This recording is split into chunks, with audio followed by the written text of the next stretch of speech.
المفروض بعملة واحدة.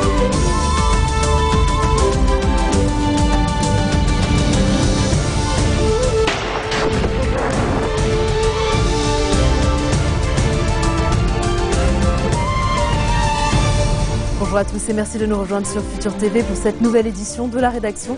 Voici les titres de ce journal. Le Liban évite un nouveau bain de sang grâce au coup de filet magistral de l'armée, mais l'opération sécuritaire révèle les ramifications du terrorisme à travers le pays. Michel Sleiman insiste sur la nécessité de poursuivre le renforcement de la sécurité et des mesures juridiques dans les affaires liées au réseau et aux cellules terroristes. Le maréchal Al-Sisi reçoit le soutien de Vladimir Poutine à la présidentielle lors de son premier déplacement à Moscou. Objectif, renforcer les relations entre l'Égypte et la Russie. Et à suivre également dans ce journal, François Hollande à San Francisco pour la dernière étape de sa visite d'État de 3 jours aux États-Unis. L'occasion pour le président français de proclamer sa foi dans les entrepreneurs. Au lendemain de l'arrestation de Naïm Abbas, politiques et médias saluent à l'unanimité une victoire de l'armée libanaise contre le terrorisme. Ce Palestinien de Ain el-Helwé, membre des brigades Abdallah Azzam, est considéré comme le cerveau de plusieurs attentats à la voiture piégée. Son arrestation a permis le désamorçage de 2 voitures piégées, mais aussi la découverte de roquettes opérationnelles et d'un dépôt de munitions. Ce coup de filet magistral a évité au Liban un nouveau bain de sang. Une opération qui révèle à la fois le professionnalisme de l'armée et la profondeur des ramifications du terrorisme au sein de la société libanaise. 14 voitures à bord desquelles se trouvaient des Libanais et des ressortissants du Golfe sont entrées à Hersel dans la Bekaa le 8 février dernier. C'est du moins ce que croit savoir le quotidien Es-Sefir, selon lequel de grandes quantités d'armes se trouvaient aussi à bord des véhicules qui sont arrivés dans cette ville libanaise située non loin de la frontière syrienne. 4 minibus auraient par ailleurs été mis à la disposition des suspects, dotés de fausses cartes d'identité pour leur permettre de circuler à travers le Liban. Les suspects sont soupçonnés de vouloir commettre des attentats et des assassinats sous la direction d'un homme connu sous le nom d'Al-Sari. Michel Sleiman a présidé une réunion sécuritaire à Bravda ce jeudi en présence du Premier ministre sortant, Najib Mikati, ainsi que des ministres sortants de l'Intérieur et de la Justice. Plusieurs responsables sécuritaires étaient également présents.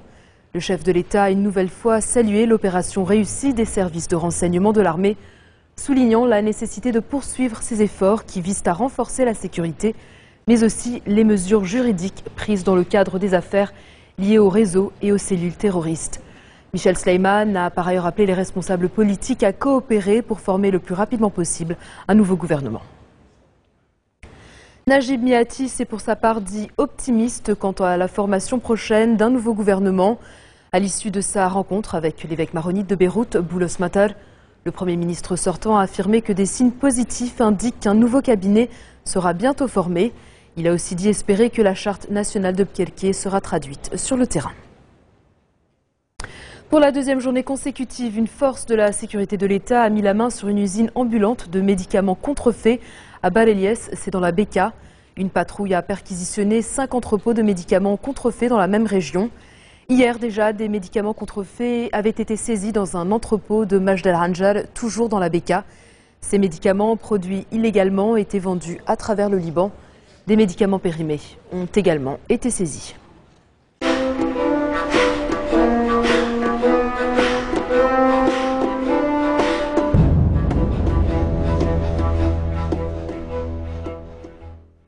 Au moins 1400 personnes ont été évacuées depuis vendredi de la vieille ville de Homs. Cette ville du centre de la Syrie est tenue par les rebelles et assiégée par les forces pro-Assad. La trêve humanitaire a été prolongée de 3 jours pour permettre aux équipes de l'ONU d'acheminer de l'aide et d'évacuer les civils. Ailleurs dans le pays, l'armée continue de bombarder les positions des rebelles, notamment à Daraa ou dans la banlieue de Damas. Depuis le lancement des négociations à Genève le 22 janvier dernier, plus de 230 personnes en moyenne auraient été tuées chaque jour, un funeste record en 3 ans de conflit. En Suisse, le deuxième volet des discussions évolue au ralenti. L'opposition a présenté sa proposition, un document dans lequel elle réclame l'instauration d'un gouvernement de transition et d'un cessez-le-feu, la libération des prisonniers ou encore le départ des combattants étrangers. Une proposition restée pour l'instant lettre morte. Et puis, toujours sur le plan diplomatique, Moscou a présenté au Conseil de sécurité de l'ONU son propre projet de résolution sur l'accès de l'aide humanitaire en Syrie, après avoir rejeté le projet soutenu par les Occidentaux et les États du Golfe. Selon Sergei Lavrov, ce texte expose la vision russe du rôle que peut jouer le Conseil de sécurité s'il souhaite soutenir une solution au problème et ne pas dresser un camp contre l'autre. Dans le reste de l'actualité régionale de ce jeudi, le maréchal Al-Sisi et Nabil Fahmi, le ministre égyptien des Affaires étrangères, ont été reçus par leurs homologues russes à Moscou ce matin. Ils ont ensuite rencontré Vladimir Poutine. Le président russe a d'ailleurs apporté son soutien à la candidature du chef de l'état-major égyptien à l'élection présidentielle. Ce premier déplacement à l'étranger de Sisi a pour but de renforcer les relations entre les deux pays et de négocier un contrat d'armement de 2 milliards de dollars. Un rapprochement qui a débuté en novembre dernier par une visite de la délégation russe au Caire. L'Égypte est en froid avec les États-Unis, son principal allié, depuis que le maréchal Sisi a renversé Mohamed Morsi et orchestré la répression sanglante de ses partisans. En représailles, Washington a gelé le versement d'une partie de son aide au Caire en vertu du respect de l'accord de paix conclu avec Israël en 1979. Direction Israël, justement, où le président du Parlement européen s'est attiré les foudres de la Knesset, la chambre basse. Après une brève rencontre avec le président Shimon Peres, Martin Schulz s'est adressé aux députés israéliens à Jérusalem. Lors de son intervention, il défend la solution d'un plan de paix basé sur 2 États viables au Proche-Orient. Puis il explique qu'un jeune Palestinien lui a demandé pourquoi les Israéliens reçoivent 4 fois plus d'eau par personne que les Palestiniens. Sa question provoque un véritable tollé dans l'Assemblée. Certains députés quittent même la Knesset en signe de protestation. Benjamin Netanyahou a démenti et s'est insurgé contre les propos de Martin Schulz. L'inégalité dans la répartition des ressources en eau a fait l'objet de plusieurs enquêtes et notamment de la part de l'ONU. Selon des statistiques, les Israéliens consomment en moyenne 3,5 fois plus d'eau que les habitants de Cisjordanie. Dans un instant, l'Afghanistan libère 65 prisonniers jugés dangereux par les États-Unis.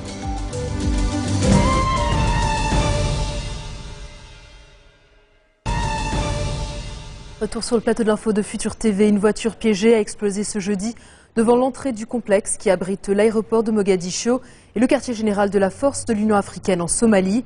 Un premier bilan fait état de 6 morts. L'attentat a été revendiqué par les Chebabs qui disent avoir visé un convoi de l'ONU.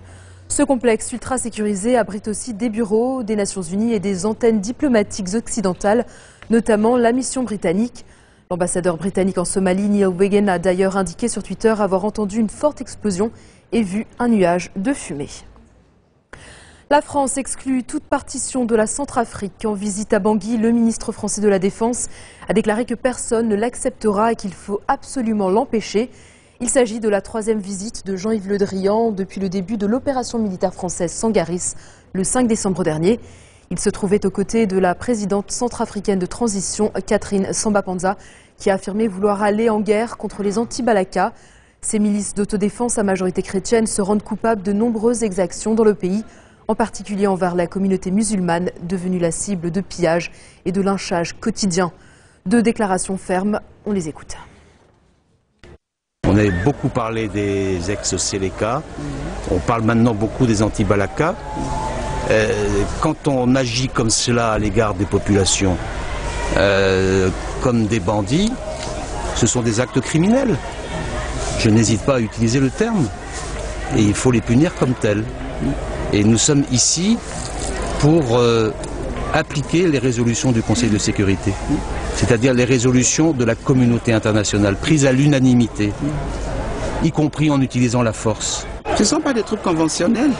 Il y a eu un mouvement originel de patriotes qui voulaient réagir face aux éléments des ex-Séléka, mais depuis, je pense qu'il y a une forte déviation sur les motivations d'origine, et nous assistons maintenant, aussi bien à Bangui qu'à l'intérieur du pays, à une prolifération de bandits de grand chemin. Je me suis adressé à la population entière pour attirer son attention sur les velléités de partition que certains nourrissent au sein de la population centrafricaine, et j'ai réaffirmé ma forte volonté de ne pas céder un seul pouce du territoire centrafricain qui a toujours été uni, laïque Et donc, à ce sujet-là, je pense que nous allons avoir un langage de fermeté et prendre les mesures qui s'imposent pour qu'aucune velléité de sécession ne puisse prospérer. Et puis on reste en Centrafrique où les soldats de la mission africaine ont découvert une fosse commune dans une caserne militaire de Bangui occupée par des rebelles de la Séléka. En visite dans la capitale centrafricaine, le haut-commissaire de l'ONU pour les réfugiés, Antonio Guterres, a jugé que le pays est en train de sombrer dans un nettoyage ethnico-religieux. Écoutez-le. Nous vivons en Centrafrique une catastrophe humanitaire. Il y a un nettoyage ethno-religieux qui continue et qu'il faut arrêter. Il y a encore des gens qui sont tués, même ici et là, quelques massacres qui tiennent place. Il y a des gens qui sont encore forcés à se déplacer dans plusieurs endroits du pays. Il y a un grand nombre de réfugiés à l'extérieur du pays. Et il faut mobiliser la communauté internationale. En bref, dans le reste de l'actualité de ce jeudi, le gouvernement afghan libère 65 détenus considérés par les États-Unis comme des individus très dangereux pour la sécurité. Une décision qui pourrait accroître les tensions déjà existantes entre Washington et Kaboul. Les prisonniers ont été libérés du centre de détention de Bagram, près de la capitale afghane, et vont être renvoyés dans leur région d'origine. Au Pakistan voisin, une explosion survenue au passage d'un quart de la police a fait 11 morts et 33 blessés ce matin près de Karachi. La plupart des blessés se trouvent dans un état grave. Cette métropole est en proie à une vague de violence. Cet attentat n'a pas été revendiqué, mais intervient alors que le gouvernement et les rebelles talibans du TTP ont entamé un second round de discussion dans le cadre d'un processus de paix relancé par le Premier ministre Nawaz Sharif.